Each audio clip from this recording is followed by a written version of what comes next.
Les stigmates de l'accident sont toujours visibles. C'est dans ce virage de la rue Colonel-Bourg qu'une cycliste de 56 ans a perdu la vie il y a 11 jours, percutée par un camion de chantier.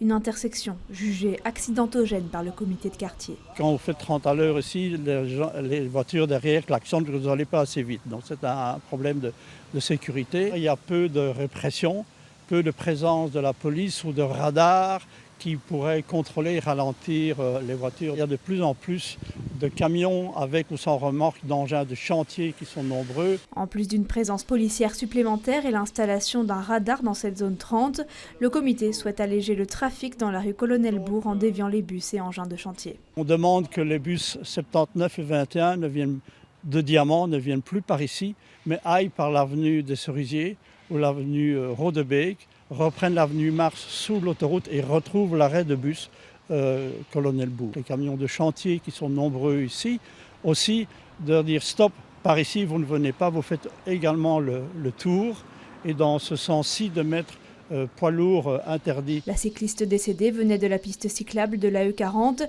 Cette partie avait fait l'objet d'une enquête publique il y a 2 ans. Le stop à la sortie de cette autoroute est peu respecté. Le jour de l'accident, la commune a convoqué une réunion sur place.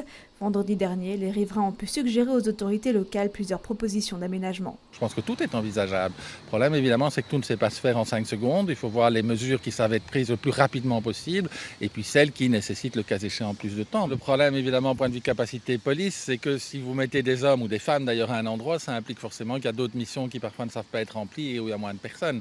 Donc, c'est peut être une solution à un moment, mais ce n'est pas une solution pérenne, je pense. La solution pérenne, c'est des aménagements qui évitent ce type de problème. Une réunion est organisée cette semaine entre la commune, la police et l'agence régionale Bruxelles Mobilité afin de trouver des solutions pour sécuriser la zone.